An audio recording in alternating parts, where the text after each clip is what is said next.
Dawson's mansion. Here I am at last. But the question remains, am I ready to make a dying man my progeny?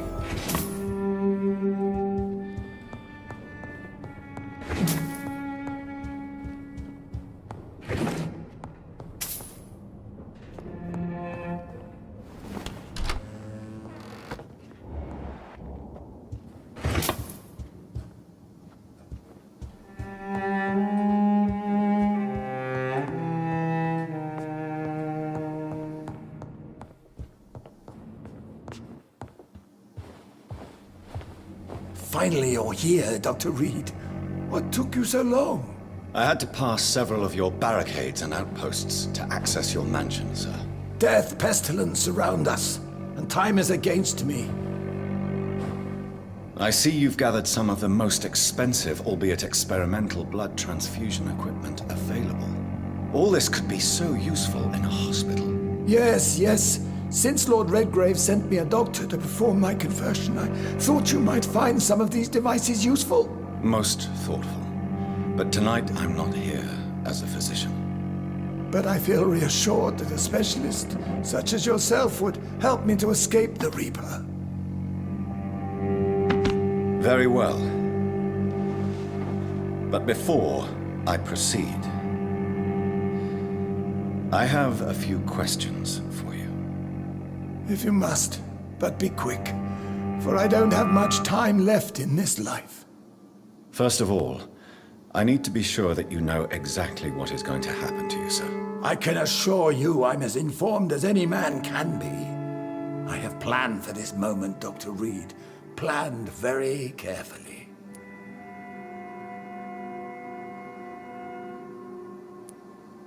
Sir, I'm going to end your life. Do you not wish to discuss the procedure for even a minute? I don't have a minute to indulge in idle chatter. I can't feel my legs, and the cold, so cold.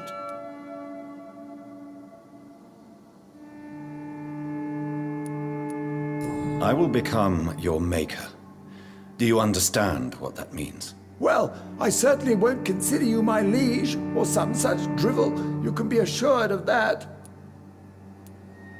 You'll need to feed on warm blood. Blood from mortals. How do you feel about that? I'm rich, Dr. Reed, and powerful. I'm sure I'll be able to acquire all the blood I need without ever having to sully my own hands. What do you know about the Guard of Priwen? What I do know is that I'll crush anyone or anything that would dare to oppose me. Let's move on, then. Please, I'm cold and tired. I feel my life waning with every moment. But first, before you embrace immortality, what would you do with such a gift? That's a rather impertinent question, Dr. Reed, and I will do as I please. Answer me all the same. What will your first action be as an immortal? To save London. I will finance the most efficient quarantine ever seen. I will build a wall that will separate the sick boroughs from the healthy ones. Who gave you the right to decide the fate of thousands of people? My money. My money and my pending immortality gives me the needed authority, Doctor. I'm a businessman. I'm used to tough decisions. You really plan to build a quarantine wall across London? Yes. It will be tall and strong, separating the wheat from the chaff.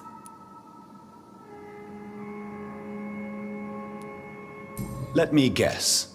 You mean to isolate the rich from the poor? This is a desperate measure for desperate times. England must prevail, Doctor, no matter the cost. By doing so, you will also create two separate prisons. Come, sir. An eminent doctor like yourself knows that such radical measures have proved efficient in the past. Quarantine is not a bad idea, medically speaking.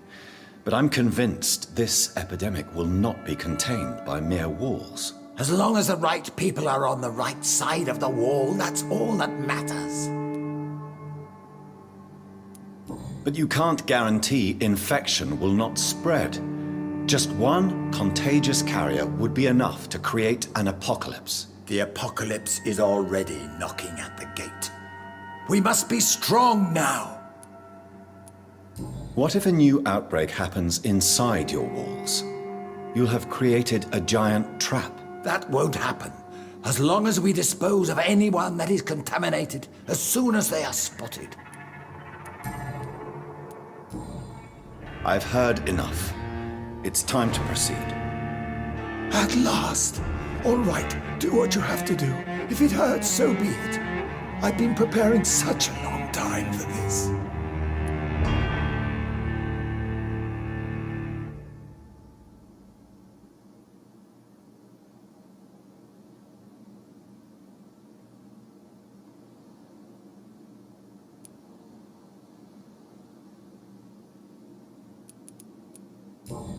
Listen to me, Aloysius Dawson. You will forget your fear of dying, for it has poisoned your mind and made you bitter and ruthless since the death of your twin brother. You don't understand. Death is oblivion, the eternal void. I know there's nothing there. I saw it in Robert's empty eyes. I saw myself in that coffin. Death is painful for those who remain, not for those who have passed. All that occult gibberish you filled your head with has made you forget this simple truth. No! Death will not claim me. I have the power and the money. I've acquired the arcane knowledge needed. I believe there is magic, there are dark forces. You will provide me my extension. Your ignorance makes you a fool. You have no idea. Look at me. Hunted like a beast, my family lost, cursed. I have not escaped death, I have become it. No, there must be a way. I don't want to go like my brother did. I have money, lots of money. Money won't ease your mind. I know you used to be a good and generous man, so I offer you the gift of peace, Aloysius. The tranquility of a true death. I accept your offer, and I understand. No more fear, I will die a man of dignity, and a man at peace.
It's locked. It's locked, all right.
Is it done, Dr. Reed? Is Aloysius Dawson reborn as expected? I'm afraid Mr. Dawson finally chose to embrace life and death as a mortal. What do you mean? He has overcome his fear of dying. I let him rest and wait for death to come. What? This is unacceptable. Go back there and make him the powerful Ekon he's destined to be. No, Lord Redgrave. As a doctor and as an immortal, I can't. If you wish to make him your progeny, then proceed on your own. This is an outrage beyond words. This is betrayal, pure and simple. I should kill you on the spot. You swore on William Marshall's blood. Well, get rid of me then. From now on, you're an outcast. Vanished. You are forbidden to ever appear in front of us again. Ascalon will smite you on sight, and your heart will be thrown to the rats. I'll leave you then. Have fun with your puppets and shadow plays, Lord Redgrave. Yes, go, traitor, and take that awful creature, that counterfeit of a woman I saw waiting for you, and be gone!